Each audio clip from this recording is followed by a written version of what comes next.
Hi అందరికీ welcome to స్పందస్ మెమరీలు. ఈరోజు నేనైతే మంచి క్రిస్పీ సోయా 65 రెసిపీ చూపిస్తున్నానండి. చాలా చాలా బాగుంటుంది టేస్ట్ అయితే.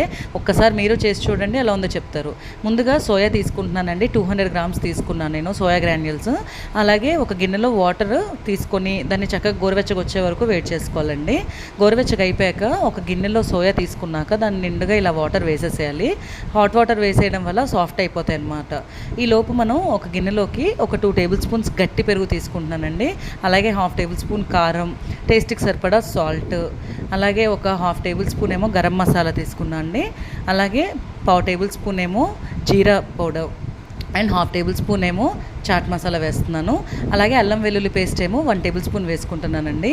ఇవన్నీ ఇలా వేసేసుకొని ఒకసారి బాగా మిక్స్ చేసేసుకోవాలి. ఇలా మిక్స్ చేసుకోవడం వల్ల చాలా బాగా పడతాయండి సోయాబీన్స్కి. పక్కన పెట్టుకుందాం. ఇప్పుడు సోయా తీసుకున్నాం కదా, వీటిని ఒకసారి ఇలా ప్రెస్ చేసుకుంటే మనకి వాటర్ అనేది చూసారా పోయింది అండ్ బాగా సాఫ్ట్ అయిపోయాయి.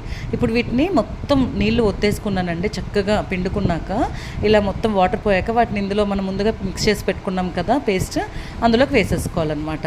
ఇలా వేసేసుకున్నాక మొత్తం ఇలా పైన ప్రెస్ చేయాలండి. ఎక్కువగా ప్రెస్ చేయకూడదు, సోయాని ఇంకా సాఫ్ట్ అయిపోతాయి. ఇలా అనుకున్నాక మొత్తం మిక్స్ చేశాక 2 టేబుల్ స్పూన్స్ కార్న్ఫ్లోర్ వేస్తున్నానండి. క్రిస్పీనెస్ చాలా బాగా వస్తుంది. కార్న్ఫ్లోర్ వేసుకొని ఇలా పొడి పొడిగా కలుపుకున్నాక ఇంకొక 2 టేబుల్ స్పూన్స్ మైదా కూడా వేసానండి. మైదా కూడా వేసాక ఇంకా ఇలాగా జస్ట్ కలుపుకోవాలండి. పైన కలుపుతున్నాను, ఎక్కువగా నొక్కకూడదు. ఇలా మంచి కోటింగ్ పట్టుకుంది కదా, ఇలా ఉండాలండి ప్రతి సోయా అనేది. ఇలా డీప్ ఫ్రైకి సరిపడా ఆయిల్ పెట్టేశాను. అండ్ నేనైతే ఫుడ్ కలర్ ఇంకొక 1/4 టేబుల్ స్పూన్ వేస్తానండి, రెడ్ కలర్. మీకు నచ్చితే వేసుకోండి, లేకపోతే జస్ట్ ఆప్షనల్ అనమాట. ఒకసారి ఫుడ్ కలర్ కూడా వేసేసాక ఇలా కలుపుకుంటున్నాను. ఇలా జస్ట్ మిక్స్ చేసేసుకొని పక్కన పెట్టుకున్నాం. ఆయిల్ డీప్ ఫ్రైకి సరిపడా వేడైందండి. అది వేడైపోయాక ఇలా కొంచెం కొంచెం తీసుకొని ఒక్కొక్కటిగా వేసేసుకోవాలండి.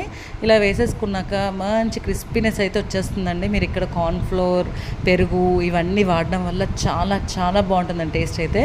గోల్డెన్ బ్రౌన్ కలర్లోకి ఒక సైడ్ వచ్చేసాయండి, ఇంకొక సైడ్ టర్న్ చేసేసుకుంటున్నాను.